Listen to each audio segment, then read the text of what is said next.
Hey everybody. This week we're going to do a new art lesson. We're going to learn about the artist named Georgia O'Keeffe. This lesson is going to take us 2 weeks. The first part of the lesson this week, you're going to watch this video and then watch one more video where I teach you how to do your drawing of your flower, and you're using only pencil this week. Next week, you're going to use colors, crayons, maybe some watercolors. So when you do this lesson, you need to use the thick paper because you might want to use watercolors. So you need to use the thick paper. Okay, so let's get started. All right, so we're going to learn about this artist named Georgia O'Keeffe. This is a picture of her when she was young and when she was much older. In the beginning of her career, she was really famous for painting flowers, and that's what we're doing for our lesson. And she would look at the flowers really close up. So we can see her sitting here on the ground next to some plants with her watercolors out, looking at them really close, painting them very close up. She was married to a really famous photographer at the time. His name was Alfred Stieglitz.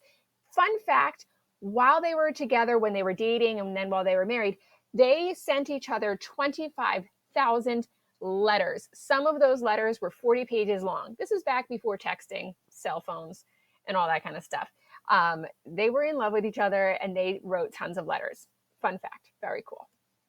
Okay, so she's famous for painting flowers really close up. So here are a couple of her paintings. And you can see this flower here is so big, it goes right off the edge of your page, of her paper. You guys are going to do the same thing. You're going to paint a flower super duper close up. All right, and here are a couple more.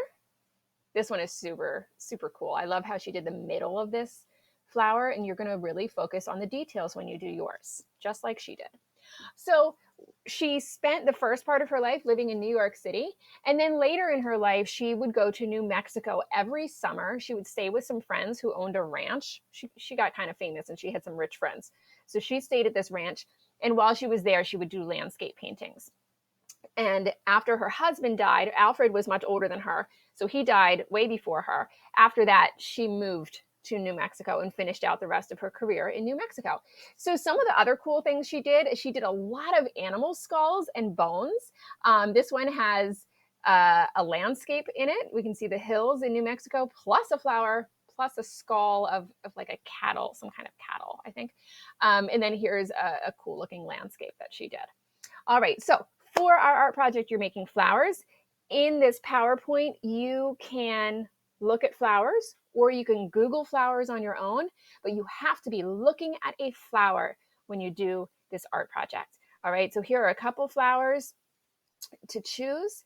You really want to look at the details and draw what you see. This flower over here, this pink flower, has this really long stem on it. You are not doing the stem. I don't want to see any stems. We are just focused on the petals and the center of the flower. See how this photograph of the sunflower, they didn't even put it on the whole page? That's fine. So like you could say, oh, I love this pink flower. It could be so big it doesn't fit on your paper. That's fine. Okay, so I don't want to see the stem. I don't want to see the leafy parts of the flower, just the main head of the flower. All righty. Do I have any more? Nope, that's it. That's the end. So you guys can Google your own. Now watch the next video to see some tips on how to draw this.